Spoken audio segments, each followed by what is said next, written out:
রমাদান মাসের স্পেশালিটি এমন, রব্বুল আলামিন কোরআনে কারিমে বছরের একমাত্র মাস রমজান মাসের কথা আল্লাহর নাম ধরে কোরআনে কারিমে উঠায় দিয়ে রমজান মাসের সাথে আমাদেরকে পরিচয় করিয়ে দিয়েছেন। যারা পারেন সওয়াবের নিয়তে আয়াতটা আমার সাথে পড়েন। শাহরু রমাদানাল্লাযী উনজিলা ফীহিল কুরআন হুদাল লিন-নাসি ওয়া বাইয়িনাতিন মিনাল হুদা ওয়াল ফুরকান। কোরআনে কারীমের 2 নম্বর সূরা সূরাতুল বাকারা এর 185 নম্বর আয়াতে আল্লাহ তাআলা বলছেন, রমাদান হচ্ছে সেই মাস যেই মাসে তোমাদের জন্য, বিশ্ববাসীর জন্য হেদায়াত হিসাবে, সত্য মিথ্যার পার্থক্যকারী হিসাবে এই কোরআন যিনি নাজিল করেছেন তিনি কে? রমজানকে আল্লাহ কোরআন নাজিলের মাস হিসাবে আমাদের সাথে পরিচয় করিয়ে দিয়েছেন। সুবহানাল্লাহ। আচ্ছা বলেন তো, রমাদান শব্দটি বাংলা না আরবি? সবাই বলেন না আরবি। এটার অর্থ কি? রমাদান আরবি শব্দ, এটি রমদুন মাদ্দা মূল ধাতু থেকে এসেছে। এর অর্থ হলো জ্বালিয়ে দেওয়া, ছারখার করে দেওয়া, পুড়াইয়া দেওয়া। আচ্ছা, রমজান মাস আসলে কি সারা বিশ্বের মুসলমানরা শুধু কি আগুন জ্বালায়? জোরে বলেন, আগুন জ্বালায়? তাই রমজান শব্দের অর্থ জ্বালায় দেওয়া, পুড়াইয়া দেওয়া কেন? রমাদান কি জ্বালাতে আসে, কি পোড়াতে আসে? এই যে 11 মাস শয়তানের ধোঁকায় গুনাহ করতে করতে আমাদের অন্তর কলুষিত হয়ে গিয়েছে। গুনাহ করতে করতে আমরা গুনাহের সাগরে সাঁতার কাটছি, গুনাহের সাগরের অতল তলদেশে আমরা অবগাহন করে ফেলেছি। আল্লাহ তাআলা দয়া করে একটি মাস রমাদান মাস দিলেন। এই মাসে 30 দিনের সিয়ামের একটা কোর্স আল্লাহ দিলেন। যারা এই সিয়ামের কোর্স তাকওয়ার সাথে কমপ্লিট করে পুরো রমাদান মাস তাকওয়া সহকারে কাটাতে পারবে, রমজান মাসের এই সিয়াম, কিয়াম এবং সকল আমলের মাধ্যমে আমার আপনার আমল নামায় থাকা সকল গুনাহগুলো আল্লাহ জ্বালিয়ে পুড়িয়ে ছারখার করে দিয়ে আমাদেরকে গুনাহ থেকে আল্লাহ পবিত্র বানায় দিবে। এই মাস এসেছে আমাদেরকে পবিত্র করবার জন্য। এই মাস আল্লাহ দিয়েছেন আমাদেরকে গুনাহ থেকে মাসুম হওয়ার জন্য। এই মাসটার সম্মান আল্লাহর কাছে এত বেশি। আল্লাহর হাবিব বলেছেন, বুখারী এবং মুসলিম শরীফের হাদিস, আল্লাহর নবী বলেছেন, ইদা জাআ রমাদান ফুতিহাত আবওয়াবুল জান্নাহ। যখন রমজান মাস চলে আসে, রমজানের আগমনে আল্লাহ তাআলা জান্নাতে যতগুলো দরজা আছে, রমজান আসলে পরে জান্নাতের সব দরজা আল্লাহ খুলে দেন। ওয়াগুল্লিকাত আবওয়াবুন নার, জাহান্নামের যতগুলো দুয়ার আছে, রমজান আসলে আল্লাহ রমজানকে ইজ্জত করে, রমজানকে সম্মান দিয়ে জাহান্নামের সবগুলো দরজায় আল্লাহ তাআলা লাগায়া দেন। ওয়া সুফিদাতিশ শায়াতিন, এমনকি অভিশপ্ত শয়তানকে আল্লাহ তাআলা রমজান মাসের সম্মানে শৃঙ্খলিত করে রাখে। রমজান আসলে শয়তানকেও বন্দী করে ফেলেন কে?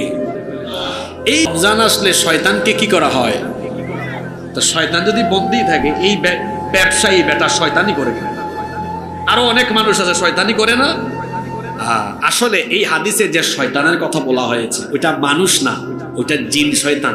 জোরে বলেন, কি শয়তান? শয়তান তো 2 জাতির ভেতরে আছে না নাই? জোরে বলেন, আছে না নাই?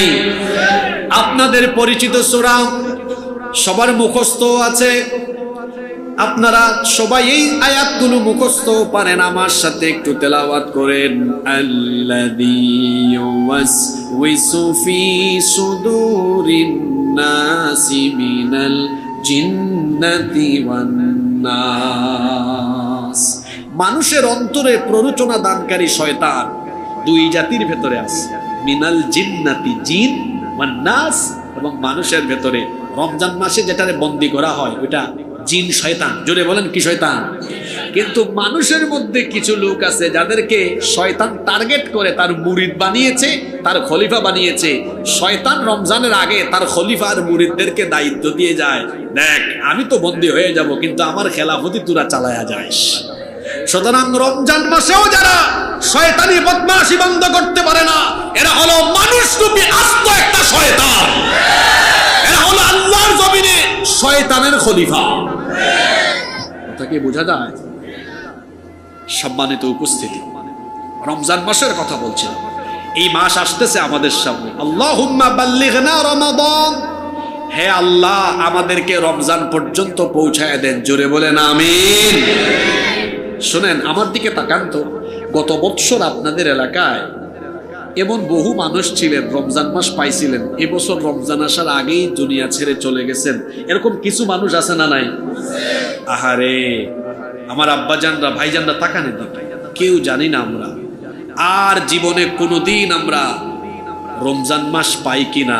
এখানে অনেক আল্লাহর বান্দা আমার সামনে আছেন, হতে পারে এটাই আমাদের জীবনের শেষ রমজান মাস। হতে পারে কি পারে না? চোখেরই পলকে তুমি হতে পারো লাশ, চিরতরে বন্ধ হবে তোমার নিঃশ্বাস। হবে এলান তোমারই নাম মসজিদের মাইকে, হবে এলান তোমারই নাম মসজিদের মাইকে।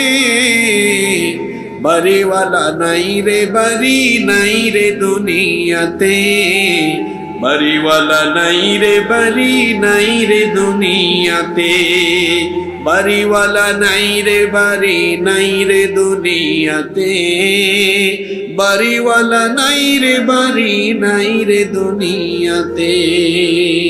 বাড়িওয়ালা হয়তো এটাই আমাদের জীবনের শেষ রমজান হয়ে যেতে পারে। বলছিলাম যে আমাদের যাদের বয়স 50, তারা রমজান পাইছে কয়টা?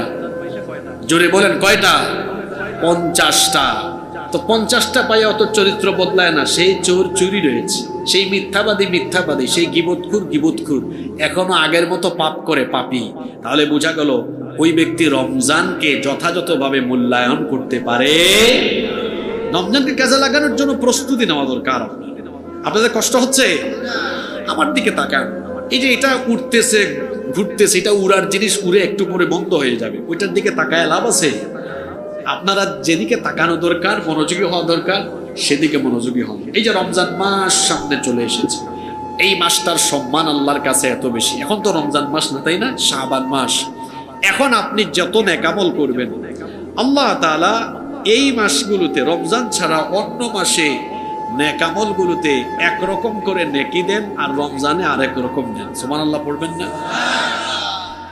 যেমন এখন যদি আপনি একটা ফরজ আদায় করেন, একটা ফরজের সওয়াব, একটা নফল যদি আদায় করেন, একটা নফলের সওয়াব। কিন্তু রমজান মাস যখন আমাদের সামনে চলে আসবে, আল্লাহর নবী বলেছেন, মান তাকাররাবা ফীহি বিখাসলাতিন মিনাল খাইরি কানা কামান আদ্দা ফারিদাতান ফীমা সাওয়া। আল্লাহর নবী বলেছেন, এই মাস আল্লাহর কাছে এমন সম্মানের মাস, কেউ যদি এই মাসে একটা নফল আদায় করে, রমজান মাসে একটা নফল আদায় করলে আল্লাহ সওয়াবের বেলায় নফলের সওয়াব দেন না। অন্য মাসে ফরজ আদায় করলে যে সওয়াব হয়, রমজানে নফলের সওয়াব আল্লাহ ফরজের সমান দান করে। ওয়ামান আদ্দা ফীহি ফারিদাতান কানা কামান আদ্দা 70 ফারিদাতান ফীমা সিওয়া। আল্লাহর নবী আরো বলেছেন, রমজানে কেউ যদি একটা ফরজ আদায় করে, অন্য মাসের 70টা ফরজের সমান সওয়াব আল্লাহ আমলনামায় দান করে দিবে। নফল কিসের সমান? মনোযোগ আছে না সবার? বলেন, নফল কিসের সমান? ফরজের সমান। আর ফরজ কতটা ফরজের সমান?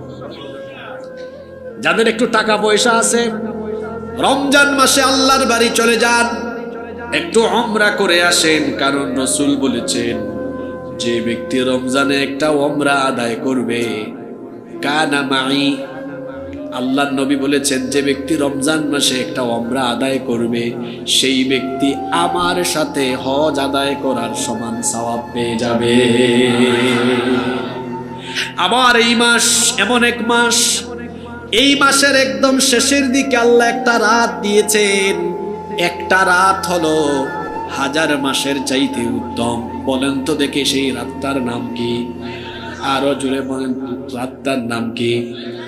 সেই রাত সম্পর্কে আল্লাহ নিজেই বলছেন, করেন আমার সাথে, লাইলাতুল কদরি খায়রুম মিন আলফি শাহর। 1000 মাসের চাইতেও এই মাস হলো উত্তম। আচ্ছা বলেন তো 1000 মাস সমান কত বছর? 83 বছর 4 মাস। 83 বছর আমি বা আপনারা হায়াত পাবেন, এর কি কোনো নিশ্চয়তা আছে নাকি? আমাদের আগের যুগে পৃথিবীতে আল্লাহ যত নবী এবং রাসূল পাঠিয়েছেন, নবীদেরও হায়াত ছিল বেশি, উম্মতদেরও হায়াত ছিল বেশি। যেমন আদম আলাইহিস সালামের হায়াত ছিল 1000 বছর। সুবহানাল্লাহ বলেন। নূহ আলাইহিস সালামের, তিনি তো দাওয়াতি কাজ করেছেন 950 বছর। সুবহানাল্লাহ বলবেন না? হায়াত দেখছেন? এই রকম করে আমাদের আগের যুগে অনেক নবীরা 300 বছর, 400 বছর, 500 বছর হায়াত পেয়েছেন। বেশি সময় পাওয়ায় তাদের উম্মতরা বেশি বেশি ইবাদত বন্দেগী করতে পেরেছেন। একদিন আল্লাহর নবী, একটা ঘটনা শোনাচ্ছি, শুনবেন তো? ঘটনাটা বলি। একদিন আল্লাহর নবী সাহাবীদের সামনে বললেন, সাহাবীরা শোনো, বনি ইসরাইলের এক ব্যক্তি ছিল অত্যন্ত আল্লাহওয়ালা, আল্লাহর এই বান্দা। সারা রাত তাহাজ্জুদের নামাজে সে দাঁড়িয়ে থাকতো, আবার সকালবেলা সে জিহাদের ময়দানে ছুটে যেত। এইভাবে করে অনবরত বিরামহীন ভাবে আল্লাহর এই বান্দা 1000 মাস ইবাদত বন্দেগীতে কাটিয়েছিল। সাহাবায়ে কেরাম তখন বললেন, ইয়া রাসূলুল্লাহ, আমরা বলি সাল্লাল্লাহু আলাইহি ওয়াসাল্লাম, তারা তো হায়াত পেয়েছে বেশি, আমল করেছে বেশি, আমরা হায়াত পাচ্ছি কম, আমল করার সুযোগ পাচ্ছি কম। তাহলে তো দেখা যাবে কিয়ামতের ময়দানে আমাদের চাইতে আগের নবীর উম্মতদের মর্যাদা বেশি হয়ে যাবে, কারণ তারা আমল করছে বেশি। সাহাবীরা যখন এই রকম হতাশাজনক কথা বললেন, আল্লাহ এই সূরা নাজিল করে বললেন, নবী আপনার সাহাবীদেরকে, আপনার উম্মতদেরকে জানিয়ে দেন, আপনার উম্মত হায়াত পেয়েছে কম, কিন্তু আমার তরফ থেকে বরকত পেয়েছে কম না বেশি? সুযোগ সুবিধা পেয়েছে কম না বেশি? আপনার উম্মতকে হায়াত দিলাম কম, কিন্তু সুবিধা দিলাম বেশি। ওরা 1000 মাস ইবাদত করে যে পরিমাণ নেকি অর্জন করেছে, আপনার উম্মতকে আমি এমন একটা রাত দিলাম, ওই রাত যদি তারা ইবাদত বন্দেগীতে কাটাতে পারে, এক রাতের আমল 1000 মাসের আমলের চাইতে উত্তম হয়ে যাবে। এখানে একটা কিন্তু আছে, সবাই তো সুবহানাল্লাহ বললেন। আমাদের বাংলাদেশের মানুষ ওই লাইলাতুল কদরকে ফিক্সড করে ফেলছে না? আপনাদের সাথে তো আমার রমজানে দেখা হবে না, এই জন্য এই কথাগুলো বলে যাই।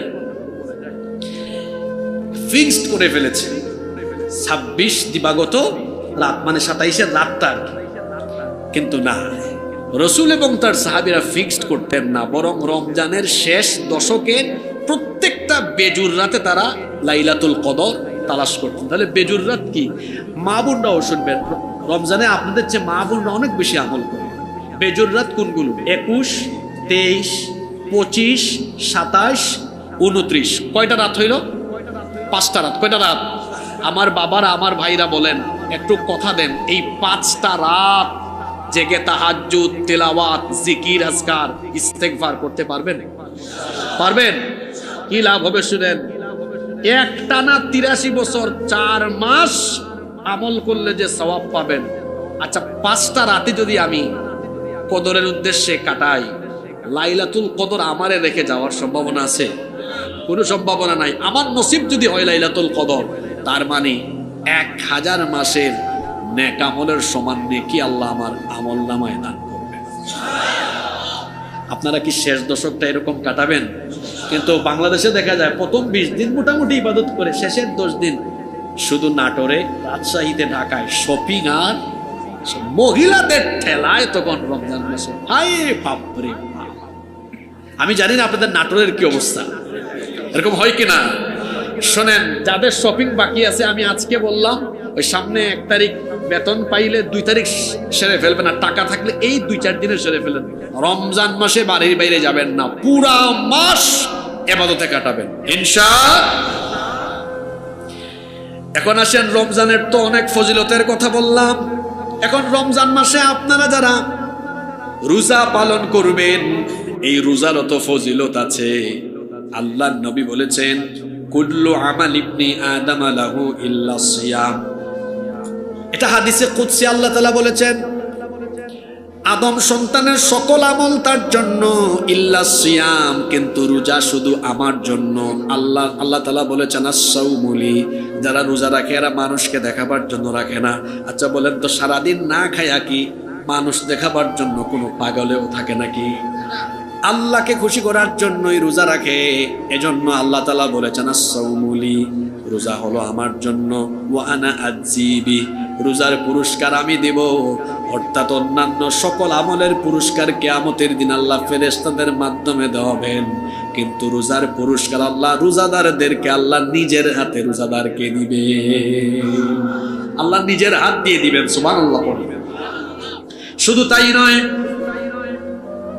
এই মাসটা হলো এমন, আল্লাহ নবী বলেছেন রমজান মাসের রোজার এমন ফজিলত, মান সামা রমাদানা ঈমানান ওয়া ইহতিসাবান গুফিরা লাহু মা তাকাদ্দামা মিন যামবি। আল্লাহ নবী বলেছেন, আল্লাহ যেভাবে চান, আল্লাহ যেভাবে খুশি হবেন, এইভাবে যারা রমজান মাসে রোজা রাখবে ঈমান আর ইহতিসাবের সাথে, আল্লাহ তাদের পিছনের জিন্দেগির যত গুনাহ আছে সব গুনাহ আল্লাহ মাফ করে দিবে। মায়ের পেট থেকে একটা সন্তান যখন বের হয়, তার কি কোনো গুনাহ থাকে নাকি? না। রমজান মাসটা যদি আপনারা আল্লাহর মতো কাটাইতে পারেন, মার পেট থেকে বের হওয়ার দিন যেমন নিষ্পাপ ছিলেন, আল্লাহ এইরকম নিষ্পাপ বানায় দিবেন। আল্লাহ যেন এই মাসটাকে ইজ্জত করার, কদর করার, কাজে লাগানোর তৌফিক আমাদেরকে দেন। এবার আসেন, আপনাদের মর্যাদা কেমন হবে? কষ্ট হচ্ছে নাকি?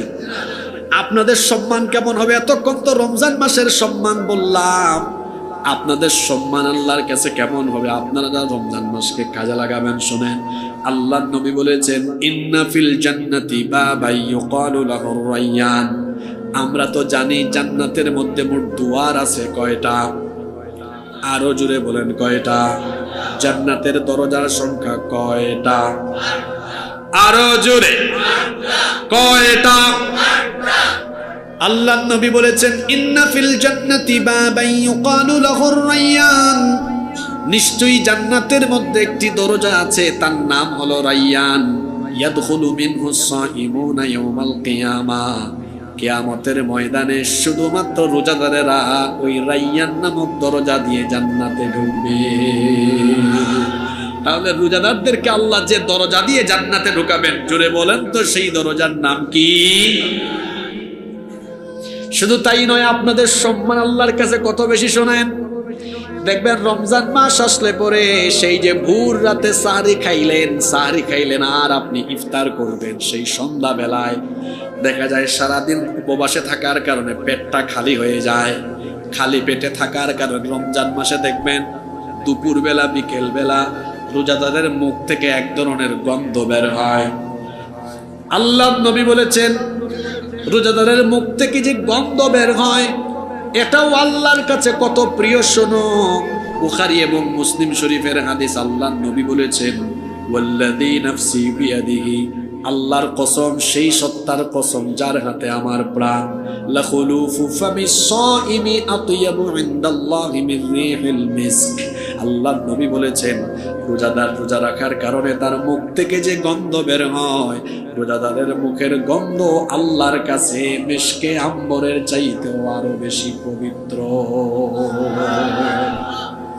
এই হাদিস শুনে আবার কেউ এখানে প্রতিজ্ঞা করেন না, হুজুর যে হাদিস শুনাইছে রোজাদারের মুখের গন্ধ আল্লাহর কাছে মিশকে আম্বরের চাইতে পবিত্র, তাইলে গোটা রমজান মাস ব্রাশ না করে থাকে, দেখি কত দুর্গন্ধ হইতে পারে। ইন্না লিল্লাহি ওয়া ইন্না ইলাইহি। এক লোক একবার এইরকম ওয়াজ শুনে, রমজান মাসে কোনো ব্রাশ করে না, মুখটা খুললেই বুঝতেছেন তো কি হয়, দুর্গন্ধ আর দুর্গন্ধ। মুখ পরিষ্কার রাখবেন। অনেকে আছেন পান খান খান কিন্তু মুখটা আবার কি রাখেন, পরিষ্কার রাখেন। অনেক ভাইরা বিড়ি সিগারেট খান, আস্তে আস্তে ছেড়ে দেওয়ার চেষ্টা করেন। অনেক ভাবিরাও এটা অপছন্দ করে, বোনরা অপছন্দ করে না। আর সবচেয়ে বড় কথা হলো এই দুটা জিনিসই দেখবেন মুখের সৌন্দর্য নষ্ট করে, আপনার ঠোঁটের সৌন্দর্য, দাঁতের সৌন্দর্য নষ্ট করে ফেলে। আর সবাই তো একটু স্মার্টনেস খুঁজে, তাই না? এটা আপনি নিজে খুঁজবেন না কেন? যারা খান আমার কথা এবার রাগ করেন না। অনেক বাবারা চাচারা খান না, কারণ একটু সময় কাটানো লাগে ওনাদের। আসলে সময় কাটানোর জন্য অনেকে খান। খান বাবা, খাইতে কোনো আপত্তি নাই, কিন্তু আপনি যখন নামাজে যাবেন একটু মুখ টুক কি করে যাবেন, পরিষ্কার করবেন, একটু পকেটের মধ্যে মেসওয়াক রাখবেন। আপনি যেন কথা বললে কেউ যেন দুর্গন্ধ না পায়। অনেকে আছে নামাজে গিয়ে সুবহান রাব্বিয়াল আলা বলে, আর পাশের জন বলে সিরিয়াস পরিস্থিতি হয় কি হয় না? এটা করবেন না, এটা করবেন না। অনেকে আছে বিড়ি সিগারেট খেয়ে তার ওয়াইফের কাছে যায়, আপনার স্ত্রী কষ্ট পায় যাতে আপনি বুঝেন না। আপনার স্ত্রী এরকম থাকলে আপনার যেমন কষ্ট লাগে, আপনি এরকম থাকলে ওনারও কষ্ট লাগে। রাইসুল মুফাসসিরিন আব্দুল্লাহ ইবনে আব্বাস রাদিয়াল্লাহু আনহুমার একটা কথা আমার মনে পড়ল। তিনি বলছেন, আমার স্ত্রী সে আমার সামনে পরিপাটি থাকুক, আমি যেমন পছন্দ করি, আমিও পরিপাটি হয়ে আমার স্ত্রীর সামনে যাওয়া পছন্দ করি, কারণ তারও তো রুচি আছে, ঠিক না? অবশ্যই রুচি আছে। তো বলছিলাম, এক লোক একবার ফজিলত শুনে আর দাঁত ব্রাশ করে না। এক লোক জিজ্ঞেস করছে, ভাই আপনার এই অবস্থা কেন? আপনি তো দুর্গন্ধের কারখানা। চুপ করো, তুমি কি জানো না রমজান মাসে মুখের গন্ধ আল্লাহ পছন্দ করেন? ওই লোক উত্তর দিচ্ছে, ভাই ওইটা তো দাঁত ব্রাশ না করার কারণে না, এটা তো পেটে এক ধরনের টক্সিন গ্যাস হয়, যার কারণে খালি পেটে থাকায় গন্ধ বের হয়। আবার ভুল বুঝে কেউ দাঁত ব্রাশ ছেড়ে দিয়ে, বরং রমজান মাসেও দিনের বেলা মেসওয়াক করতে পারবেন, কোনো অসুবিধা নাই। রমজানে অনেকের প্রশ্ন থাকে দিনে মেসওয়াক করা যায় কিনা, কোনো অসুবিধা নাই, রমজানের দিনেও মেসওয়াক করা যায়। মেসওয়াক যারা করে এরা স্মার্ট। রাসূল দাঁত ব্রাশ মেসওয়াক করেছেন 7 বার, আপনি কয়বার করেন? আপনি বেশি স্মার্ট না আমার রাসূল বেশি স্মার্ট? 7 বার। বলবেন হুজুর 7 বার কেমনে হিসাব দেন? 5 ওয়াক্ত নামাজের আগে 5 বার। আর আয়েশা রাদিয়াল্লাহু আনহার হাদিস আছে, ঘুমানোর আগে তিনি মেসওয়াক করে ঘুমাতেন, ঘুম থেকে উঠলে আবার মেসওয়াক লাগাতেন। আরো একটা আমল আপনাদেরকে বলে দিই, আল্লাহর রাসূল দুনিয়া থেকে মেসওয়াক করতে করতে বিদায় হয়েছেন। সুবহানাল্লাহ। তাহলে নবীজির জীবনের শেষ আমল কি? জোরে বলেন, শেষ আমল কি? যেন পকেটে একটা মেসওয়াক রাখবেন, মেসওয়াক লাগাবেন, দাঁতও সুন্দর থাকবে, মাড়িও সুন্দর থাকবে, মুখে দুর্গন্ধ হবে না, আপনি কথা বললে কেউ কষ্ট পাবে না, দাঁতগুলো সুন্দর থাকবে, মুখটাও ভালো থাকবে। অনেকে আছে কথা বললেই আরে বাপরে বাপ, মানুষ শুধু বলে হয় কি হয় না? এইটা করবেন না। আল্লাহ সবাইকে এই মিসওয়াকের সুন্নত আমলের তৌফিক দেন। কষ্ট হচ্ছে আপনাদের? আমি আপনাদেরকে বেশি সময় কষ্ট দিব না, মোটামুটি 15-16 মিনিট থাকতে পারবেন না? কি পারবেন না? এতক্ষণ তো রমজানের ইজ্জত সম্মান আর আপনাদের ইজ্জত সম্মান বললাম, এবার এই মাসকে কাজে লাগানোর জন্য কয়েকটা টিপস নিবেন না? যদি বলেন টিপস নিবেন না, বেশি না, 10টা আমল আপনাদেরকে দিয়ে গেলাম রসুলের হাদিস থেকে, আল্লাহর কোরআন থেকে। 10টা কাজ করবেন, পুরা রমজান মাস আপনাদের ইফেক্টিভ হয়ে যাবে ইনশাআল্লাহ। 1, পারলে নোট করে রেখে দেন, 1, রমজান মাসে পবিত্র থাকবেন। বিশেষ করে যুবক অনেক ছেলেরা আছে রোজাও রাখে আবার নাপাক থাকে, অপবিত্র থাকে, এরকম আছে না নাই? এটা করবেন না, কারণ যে ব্যক্তি অপবিত্র থাকে তার সাথে ফেরেশতা থাকে না, ওর সাথে থাকে কে? শয়তান। নাপাক থাকবেন না, পবিত্র থাকবেন, কারণ নাপাক ব্যক্তি সে তো মোমেন হতে পারে, নাপাক হওয়া যাবে না। নাপাক হইছেন কি করে ফেলবেন? পবিত্র হয়ে যাবেন, নাপাক থাকবেন না। অনেক ছেলেরা আছে না পেশাব করেও কিনে না, পানি নেন, এটা করবেন না। 2 নম্বর আমল, 5 ওয়াক্ত নামাজ জামাতে আদায় করবেন। অনেকে আছে রোজা রাখে এক ফরজ, আর রমজান মাসেও 5 ওয়াক্ত নামাজ পড়ে না, এরকম আছে না নাই? তো 1 ফরজ আদায় করলো আর ছাড়লো কয় ফরজ? তো লাভ করলো না লস করলো? 5 ওয়াক্ত নামাজ আমরা জামাতে আদায় করবো, জুড়ে বলি ইনশাআল্লাহ। 3, সব অন্যায় থেকে নিজেকে মুক্ত রাখবেন। মনে রাখবেন রাসূল বলেছেন, লাইসা সিয়ামু মিনাল আকলি ওয়াশ শুরব, খাবার আর পানাহার থেকে বেঁচে থাকার নাম রোজা নয়। তাহলে রোজা কি? ইন্নামাস সিয়ামু মিনাল লাগহি ওয়ার রাফাস, নিশ্চয়ই রোজা হলো উপবাসে থাকার পাশাপাশি সব অন্যায় থেকে, অপকর্ম, অশ্লীল কাজ থেকে নিজেকে বাঁচিয়ে রাখা। রাসূল বলেছেন, মাল্লাম ইয়াদা কাওলাজ জুর ওয়াল আমালা বিহি ফালাইসা লিল্লাহি হাজাতুন আন ইয়াদা তাআমাহু ওয়া শারাবাহু, যে ব্যক্তি রোজা রেখে মিথ্যা বলে অন্যায় অপকর্ম করে বেড়ায়, অন্যায় অপকর্ম করে যে ব্যক্তি উপবাসে থাকে, তার রোজা রাখার কোনো দাম আল্লাহর কাছে নেই। রমজানে রোজাও রাখে, মিথ্যা বলে, হারাম পথে কামায়, অন্যায় অপকর্ম করে, এমন মানুষ তো আমার সোনার বাংলাদেশে নাই গো, আছে। এটা করা যাবে না। 4, ইফতার তাড়াতাড়ি আদায় করবেন। তাড়াতাড়ি বলতে আবার ইফতারের টাইম হওয়ার আগে না, ইফতারের টাইম হবে সাথে সাথে ইফতার করবেন। আর ইফতারের সময় এই সুন্নতগুলো মেনটেন করবেন। অনেকে আছে আজান পড়লেই, আরে বাপরে বাপ, এমন ক্ষুধা, আজান হইলেই খাওয়া আরম্ভ করে। ইফতারের সময় একটা দোয়া আছে না, জোরে বলেন, আছে না? ইফতারের দোয়াটা করবেন, তাড়াতাড়ি ইফতার করবেন, তারপরে বিসমিল্লাহ বলে ইফতারটা আরম্ভ করবেন। সুন্নত তরিকা ইফতারটা খাবেন। রাসূল ইফতার আরম্ভ করতেন কি দিয়ে? খেজুর দিয়ে। খেজুর যদি না থাকে তাহলে পানি দিয়ে। তারপরে ইফতারের টাইমে আবার আজানের জবাব দিতে ভুলিয়েন না, আজানের জবাব দিয়ে আজানের পরের দোয়াটাও পড়বেন। ইফতারের সময় অপচয় করবেন না। একেবারে অনেকে আছে সারাদিন খায় না, তো ইফতারের টাইমে খায় আর উঠতে পারে না, এরকম পরে থাকে, আছে না নাই? ইফতারের টাইমে হালকা খাবেন, নামাজটা জামাতে পড়বেন, ইফতারের কিছুক্ষণ পরে আবার আরেকটু খাবেন, তারাবিতে যাবেন, এসে আবার আর একটু হালকা করে খাবেন। বেশি বেশি খাবেন না, অল্প অল্প খাবেন। একটা কথা আজকে বলে যাই, মানুষ না খাইলে মরে না, মানুষ খাইলে মরে। এক ভাগ খালি রাখবেন। আজকে যারা খাওয়াইছেন, আমি কিন্তু চাইলে এখন আবার খাইতে পারবো, কারণ আমি এক ভাগ কি রাখছি, খালি রাখছি। আমি যদি এক ভাগ খালি না রাখতাম, তো আমি তো এখানে স্টেজে উঠে নিঃশ্বাসই ছাড়তে পারতাম না, পারতাম? অনেকে আছে খাইতে বসলে গলা পর্যন্ত নিয়ে আসে না। রাসূলের তরিকায় খাবেন, পেটের এক ভাগ সব সময় খালি রাখবেন, পেটও কোনোদিন বড় হবে না, স্বাস্থ্য সুন্দর থাকবে ইনশাআল্লাহ। এরপরে সামর্থ্য থাকলে রোজাদারদেরকে ইফতার করাবেন, কারণ রোজাদারকে ইফতার করালে ওই ব্যক্তি রোজা রেখে যে সওয়াব পেয়েছে, আপনি ওই সওয়াব পেয়ে যাবেন। সুবহানাল্লাহ। আপনি ভাবিয়েন না তাহলে তো হুজুর সাংঘাতিক কথা বলছেন, কেউ আমার ইফতার মাহফিলের দাওয়াত দিলে আমি যাব না, কারণ আমার সওয়াব সে নিয়ে যাবে। মনে রাখবেন, আল্লাহ তাআলা আপনার সওয়াব থেকে কোনো কমাবেন। এরপরে আসেন 5 নম্বর আমল, তারাবিহের নামাজ আদায় করবেন। অনেকে আছে রোজা রাখে কিন্তু তারাবি, আল্লাহর নবী বলেছেন, ইন্নাল্লাহা তাআলা ফারাদা সিয়ামা রমাদান আলাইকুম ওয়া সানানতু লাকুম কিয়ামাহ, আল্লাহ তোমাদের জন্য রোজা ফরজ করেছেন, আর আমি তোমাদের জন্য তারাবিহের বিধান, নিয়মটা চালু করলাম। সুতরাং আল্লাহর হুকুম অনুযায়ী রোজা রাখো, আর আমার সুন্নত মেনটেন করে তারাবিহের নামাজটাও আদায় করো। আর খবরদার, তারাবির নামাজ আদায় করতে গিয়ে তারাবির নামে তাড়াহুড়া করে তামাশা করবেন। তারাবির নামাজে তামাশা করবেন না। আমার দেশে অনেক মসজিদে তারাবি হয়, হুজুর শুধু লাস্টে ইয়া আমালুন আর তামালুন পরে ওইটা বোঝা যায়, মাঝখানে কিচ্ছু বোঝা যায় না, আছে না নাই? হক আদায় করে পড়বেন, যাতে পিছন থেকে মুসল্লি প্রত্যেকটা অক্ষর বুঝতে পারে। আস্তে আস্তে পড়েন। আলিফ লাম রা তিলকা আয়াতুল কিতাবিল মুবিন ইন্না আনজালনাহু কুরআনান আরাবিয়্যান লাআল্লাকুম তাকিলুন নাহনু নাকুসসু আলাইকা আহসানাল কসসি বিমা আওহাইনা ইলাইকা হাযাল কুরআন ওয়া ইন কুনতা মিন ক্বাবলিহি লামিনাল গাফিলিন। প্রতিটা অক্ষর বোঝা গেল কি গেল না?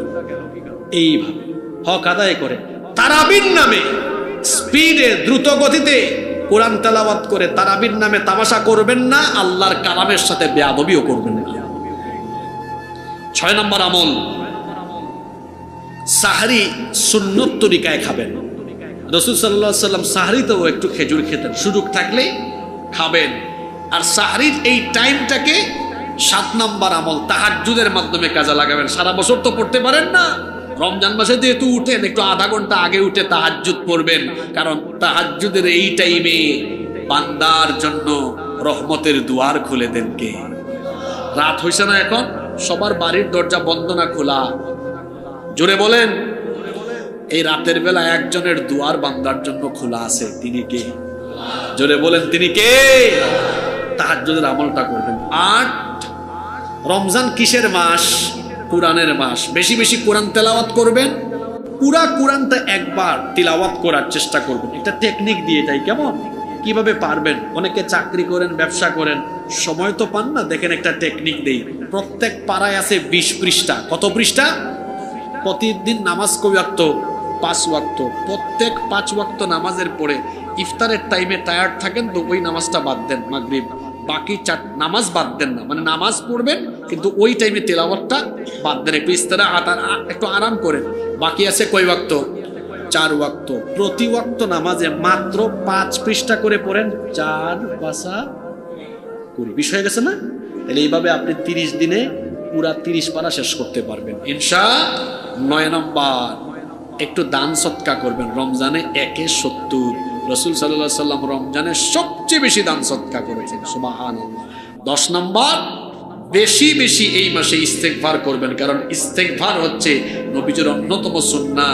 তিনি তো প্রতিদিন ইস্তেগফার করতেন 70 থেকে কতবার? 100 বার। এই 10টা আমল করলে আমাদের রমজান প্রাণবন্ত হবে। জুড়ে বলি ইনশাআল্লাহ।